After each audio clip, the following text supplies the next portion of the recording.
You're listening to DTF for April 21st, 2026.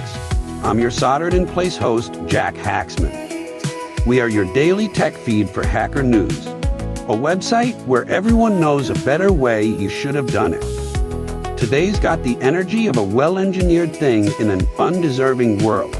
Let's get into it.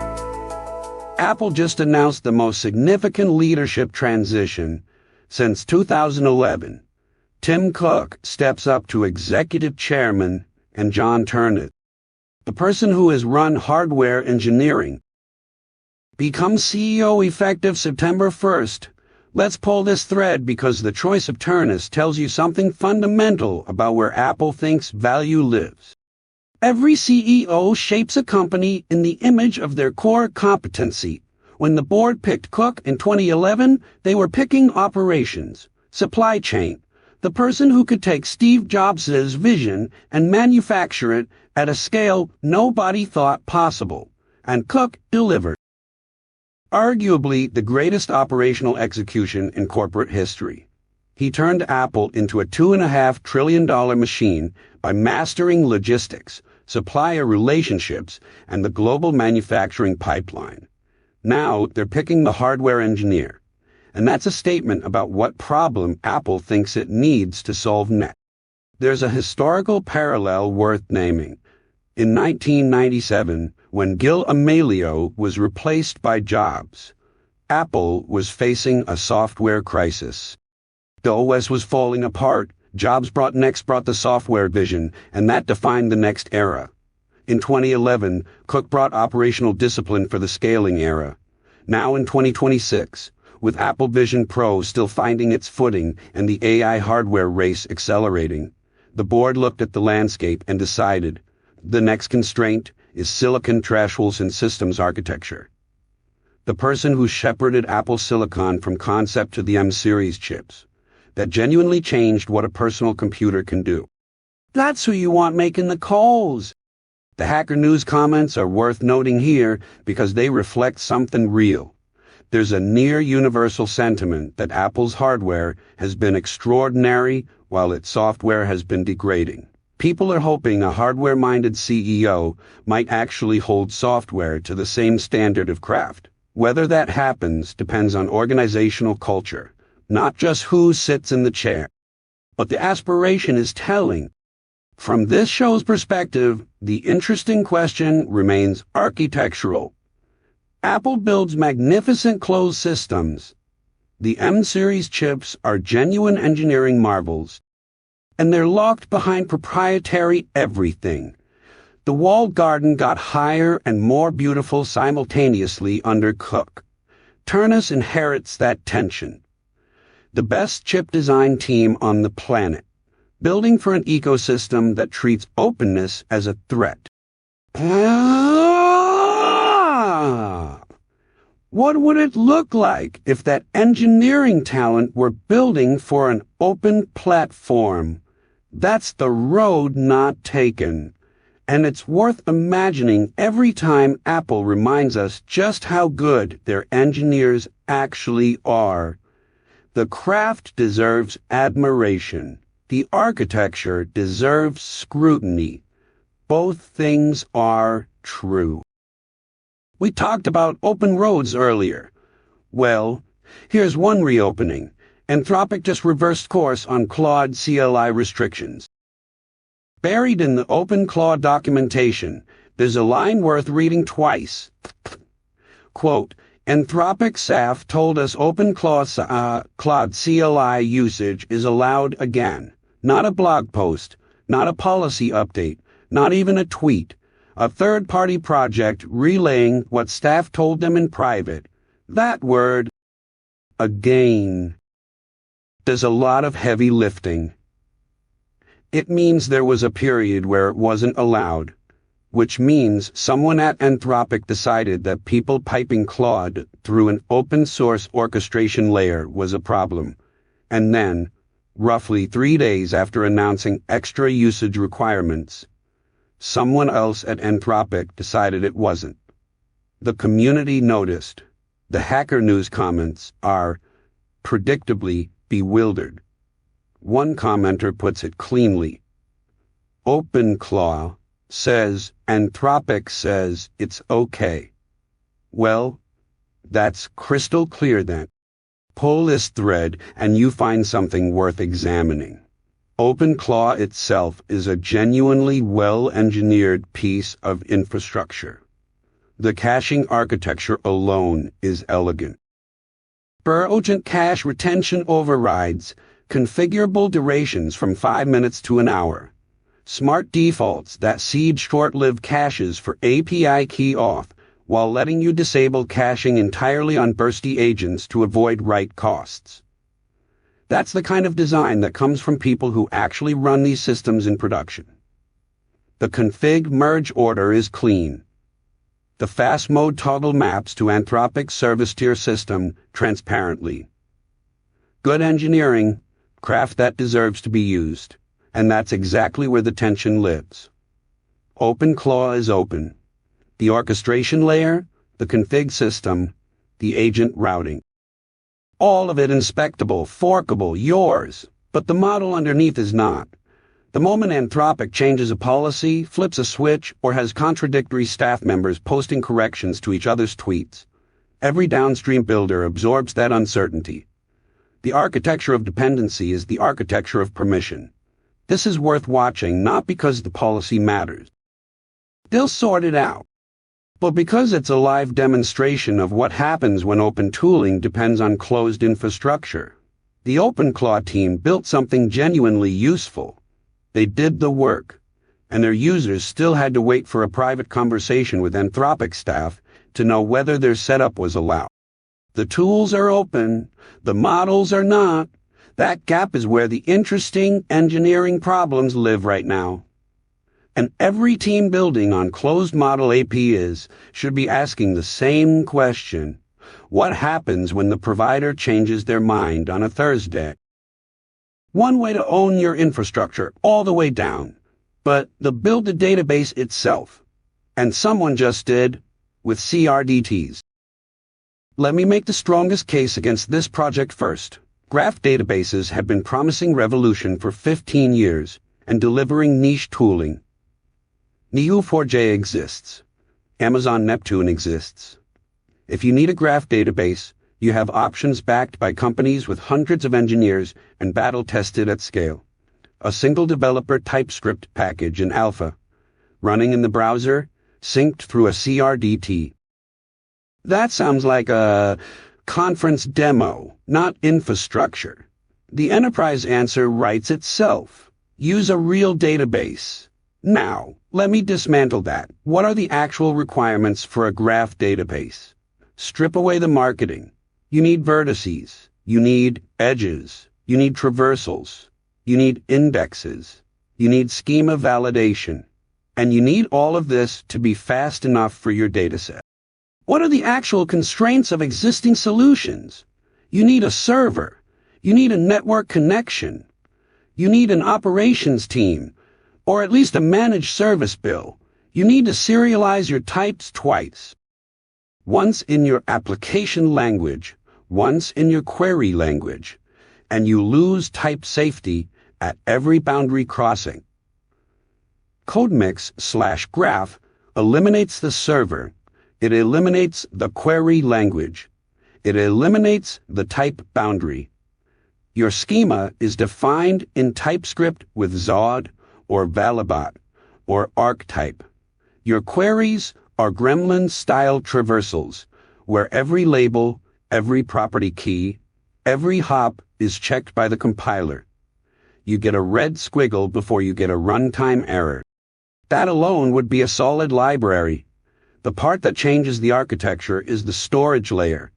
Swap in-memory graph storage for ygraph, and your entire graph lives in a YJS CRDT document. Every tab, every device, every offline client gets conflict-free sync. The traversals don't change. The indexes don't change. You just gain collaboration. First, principles, again. What does a CRDT give you that a traditional database client doesn't? Local first operation. No server required for reads or writes. Automatic conflict resolution. And the server, when you add one, becomes a sync peer rather than a gatekeeper. This is a graph database where the storage layer is a political decision. In-memory graph storage means you control everything. Y-graph means your users control their data and happen to sync it through your infrastructure. The query engine doesn't care. The type system doesn't care. Only the architecture of ownership changes. No native dependencies. Runs anywhere node runs in the browser. Alpha quality, sure, but the engineering pattern here. Type-safe graph traversals over conflict-free replicated data is exactly the kind of primitive that makes local-first applications viable for problems people currently throw Postgres at out of habit. The library is MIT licensed, naturally. Pull it apart. Learn from it. Build on it. That's the whole point. Now, from software abstractions to something you can actually hold pause story for. MNT Reform, an open hardware laptop built in Berlin. One of the top comments on the MNT Reform thread is someone pointing out you can get a 10-year-old ThinkPad for 1/10 of the price and it will perform roughly the same. And look, they're not wrong. On raw specs per euro, this is a terrible deal. $14.50 for 16 gigs of RAM and a Rockchip processor. Your finance brain should be screaming. But here's what that comment accidentally reveals. We've been trained to evaluate computers like they're commodities. Clock speed per dollar. Gigabytes per euro. And that framing made sense when every laptop was a black box soldered shut by the same 3 ODMs in Shenzhen. The MNT Reform isn't competing on that axis. It's not trying to. This thing ships with 8 user-replaceable 1,165 Volts battery cells. The same cells in your flashlight, the same cells Tesla buys by the billion. One dies, you swap it.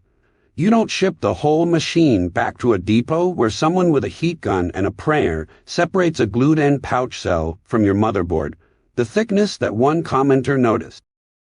Yeah, that's the AT650 zeros. That's the cost of repairability having actual geometry. It has a trackball. In 2026. I respect that energy. Run this forward. Imagine if the laptop market had forked 20 years ago. One branch optimizing for thinness and disposability, the other for modularity and longevity. We got the first branch. We got laptops that are functionally perfect for 3 years and e-waste for the next 300. The MNT Reform is dispatches from the other timeline machine. It's what happens when you optimize for the owner instead of the quarterly report. Now someone in the comments raises a fair point. Is the Rockchip actually open?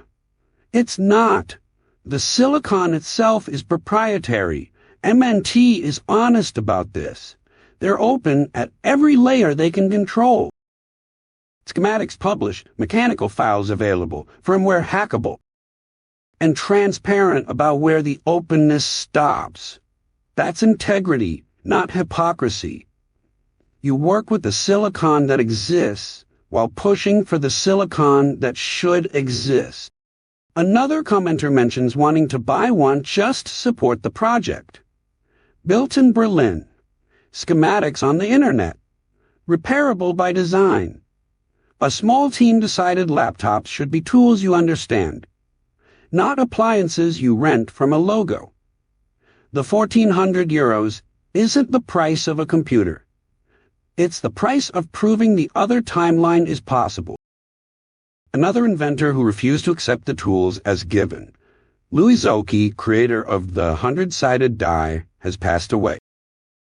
126 faces. That's how many flat surfaces sit on a Zocchi hedron. The Dean one that Zocchi patented in 1985, not 100, 126, because you can't make a perfectly fair 100-sided die from 100 equal faces. The geometry doesn't work. Zocchi, who died this month at 91, understood something that most people never think about. Randomness is an engineering problem.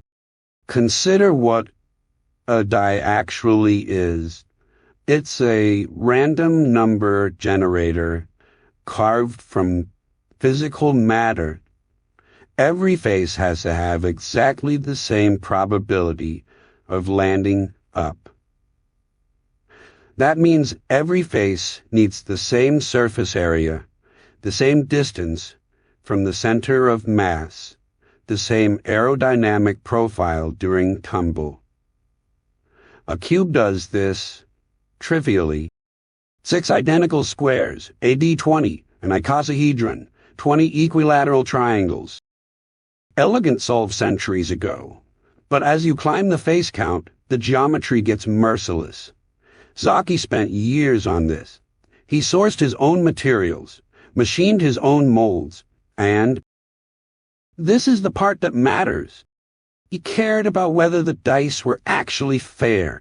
One of the readers shared a study on D20 accuracy from different manufacturers. The variance is startling. Mass-produced dice from major companies showed meaningful bias. Certain faces came up far more often than chance would predict. The plastic pooled unevenly in the mold. The numbering created subtle weight imbalances. Zocchi saw this decades before anyone ran the statistics. He was obsessed with precision in an industry that treated dice as commodity plastic. This is a craftsman's story. Zocchi wasn't running a corporation. He was a guy at Gen Con with a folding table, personally explaining to anyone who'd listen why their dice were lying to them. He sold direct. He made videos. He gave that famous talk. You can still find it, where he holds up a competitor's die and points out the injection sprue mark that guarantees it won't roll true. 91 years old, he saw tabletop gaming go from a niche hobby to a cultural force. Every time someone rolls percentile dice in Dungeons & Dragons, in Call of Cthulhu, in any system that needs a number between 1 and 100. That's infrastructure he built, the quiet kind, the kind most people never realize someone had to invent. The tools exist because someone made them. Zocchi made the dice fair. Patience and precision shaping something satisfying. Piece by piece, turns out that ethos scales from polyhedral dice to living trees. Can you own a living thing's shape, not the tree itself? The shape you spent 40 years coaxing out of it. The curve of a branch you wired when Clinton was president. The taper you achieved through a decade of strategic cuts. Is that yours? Bonsai forces the question because the answer is so obviously no, and the art is better for it. Longwood Gardens just expanded their bonsai display, and the oldest specimen in the collection has been alive for over a century. Think about what that means in practice.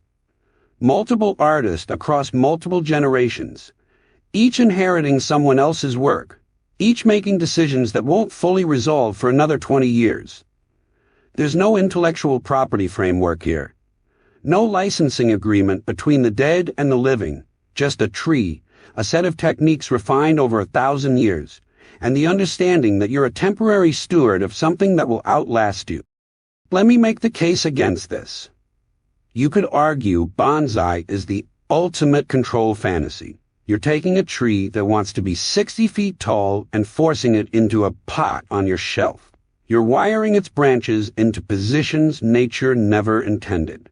You're cutting its apex repeatedly, literally decapitating it. So, a thinner branch can take over as the new top. Formal upright, cascade, slanted. These are styles imposed on living organisms by human aesthetic preference. It's domination dressed up as art, except it isn't. And the reason it isn't is the part worth paying attention to. Every bonsai style exists because someone watched a real tree in a real environment and ask, what is this tree already trying to do? The formal upright mimics a redwood growing in open sunlight with no competition.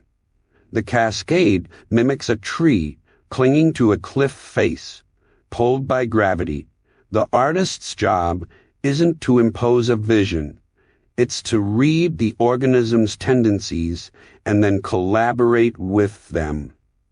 When a branch dies, you don't glue it back on. You restyle, you adapt. The tree has veto power. One commenter mentioned they lost a bonsai after moving houses. The tree felt the change and couldn't recover. 100 years of accumulated technique, and the tree still gets the last word. The entire knowledge base is open. The techniques are freely shared. There are no bonsai patents. The styles aren't trademarked. 1,000 years of accumulated wisdom, passed hand to hand, teacher to student, forum post to forum post. And the result isn't chaos or degradation. Is an art form so refined that people stand in silence in front of a 2-foot tree and feel something. That's how open systems are supposed to work. The knowledge compounds because nobody locked it down. Moving on.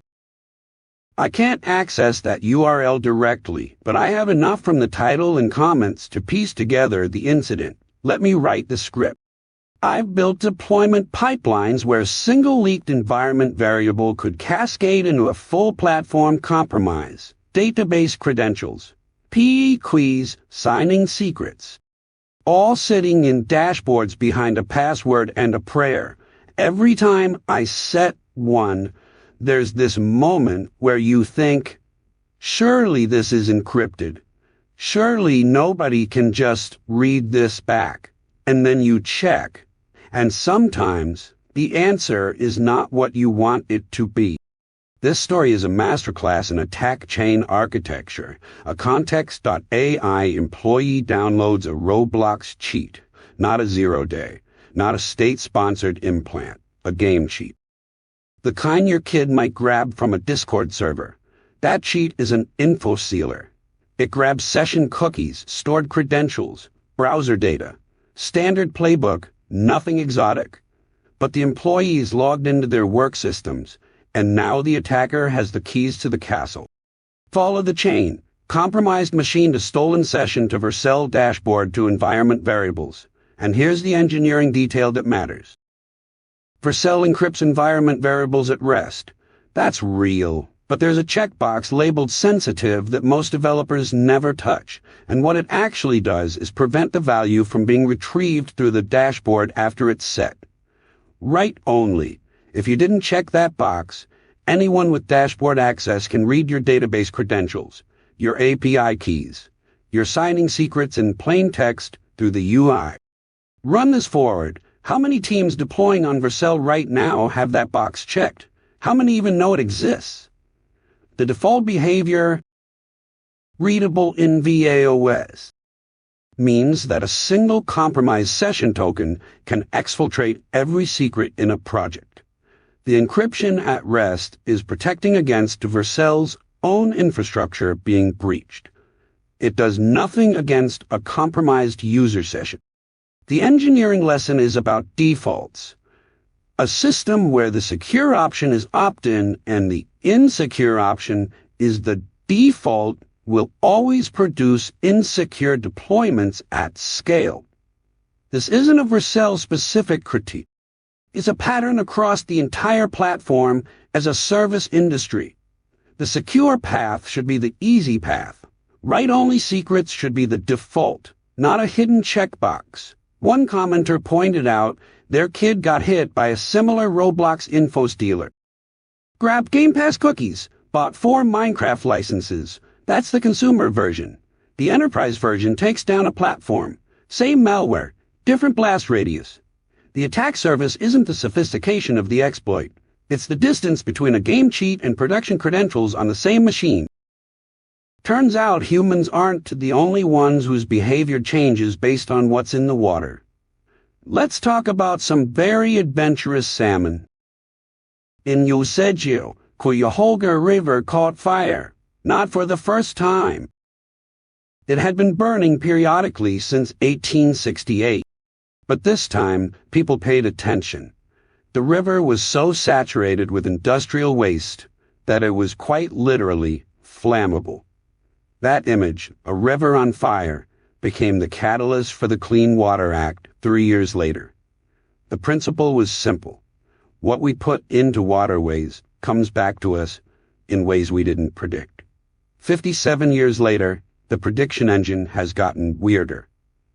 Researchers found that salmon exposed to cocaine and its primary metabolite, benzoylecgonine, roam more widely than unexposed fish. The cocaine isn't being dumped deliberately. It's us. It's flushed through wastewater systems, survives treatment, and enters rivers at concentrations high enough to alter fish behavior. Let's pull this thread. Municipalities have known for years they can measure drug consumption spikes by testing sewage. Festival weekends, holidays, even specific neighborhoods. The chemistry doesn't lie. One commenter pointed this out, and they're right. We've had the measurement tools. What we haven't had is a clear picture of what those trace concentrations do downstream. Now we're getting one, and the answer is that fish on stimulants wander farther from home ranges, which changes feeding patterns, predation exposure, migration time. The whole ecological web shifts. The craft here deserves respect. Designing a controlled study where you dose wild salmon with cocaine metabolites at environmentally realistic concentrations and then track roaming behavior is genuinely elegant experimental biology. You're not asking whether drugs are bad for fish. You're asking whether the ambient pharmaceutical signature of human civilization is rewriting animal behavior at population scale. That is a profoundly different and more interesting question. What fascinates me is that the data is open. Environmental water quality monitoring, sewage epidemiology, aquatic toxicology. These are public health datasets that anyone can access. The tools exist to correlate wastewater drug concentrations with downstream ecological effects across every river system, with a treatment plant. That's thousands of natural experiments running right now. Generating data nobody's synthesizing yet. The river isn't on fire this time. It's just a little wired. Earlier we talked about giving AI new ways to reason. Now let's talk about giving programming languages new ways to run fast. I'll work with the article content provided in the prompt. I have enough technical detail to write the segment. 16x. That's the speed up you get from optimizing a naive AST walking interpreter, using techniques that fit in your head. No JIT compiler, no bytecode, no garbage collector tuning, no SSA form. Just 5 categories of work applied with discipline to a toy language called Z. The question nobody in the programming language space wants to sit with is this. How much performance are we leaving on the table because we skipped straight to the hard stuff? Philip Pislow, who spent years deep inside JavaScript core at Apple, built Z from scratch as a dynamic language interpreter, then methodically optimized it. The starting point is almost comically simple. An AST walker, hash tables everywhere. The kind of interpreter you'd write in a weekend if you weren't thinking about speed at all. One good decision baked in from the start. A 64-bit tagged value representation using N-ane tagging, which means numbers never touch the heap. That choice alone is load-bearing for everything that follows, and it's nearly impossible to retrofit later. From there, the optimization sequence is a masterclass in leverage. Value representation refinements. Inline caching, which is the trick where you remember what type of property access saw last time and bet it'll see the same type next time.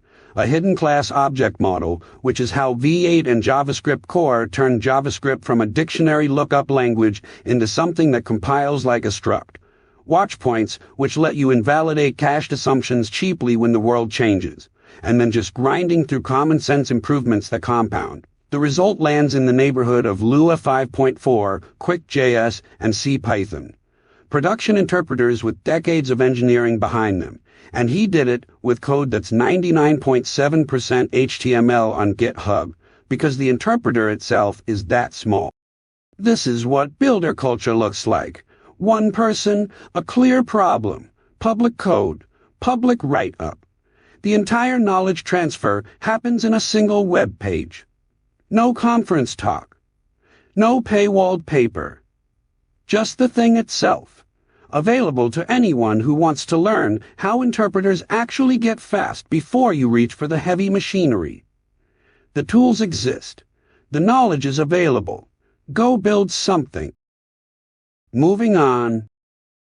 $7.8 per million output tokens. That's the number buried in the pricing table for Qwen 3.6 Max Preview. Alibaba's latest frontier model. Kimi K 2.6, which dropped the same day, charges $4 for the same volume. Both claim competitive benchmarks. Both are fighting for the same developers. And both are engaged in a price war that would have been physically impossible 18 months ago. There's a pattern here that rhymes with the 1997. When Compaq and Dell and Gateway were undercutting each other on PCs, the winner wasn't any of those companies. It was Linux. The commodity hardware race made the open operating system inevitable, because once the boxes were cheap enough, the expensive proprietary software on top looked absurd. The comments on this one are revealing. Someone points out they're running Minimax M2.5 across multiple parallel sessions for $10 a month and never hitting limits. Another flags that Qwen's benchmark comparisons skip Opus 4.6 entirely, jumping from 4.5 to 4.7. Cherry-picking your competition is a time-honored tradition in benchmarking, but the comment that actually matters is the one worried about the trajectory. Give away free stuff, get your name out there, then make everything proprietary.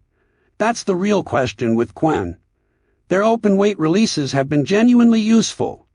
Qwen 2.5 Coder is running in hobbyist setups worldwide right now. The moment those weights stop flowing, the community moves on. Alibaba knows this. The incentive structure is interesting. In a market where 5 frontier labs are releasing models on the same Tuesday afternoon, the one that ships weights people can actually run locally has a moat the API-only players don't. The race to the bottom on API pricing is the setup. Open weights are the punchline. This has been your daily tech feed for Hacker News for April 21st, 2026.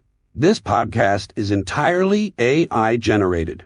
Scripts by Claude Opus 4.6, voiced by Qwen 3 TTS, not affiliated with Hacker News or Y Combinator. Now, go build something worth handing down. We'll see you back here tomorrow.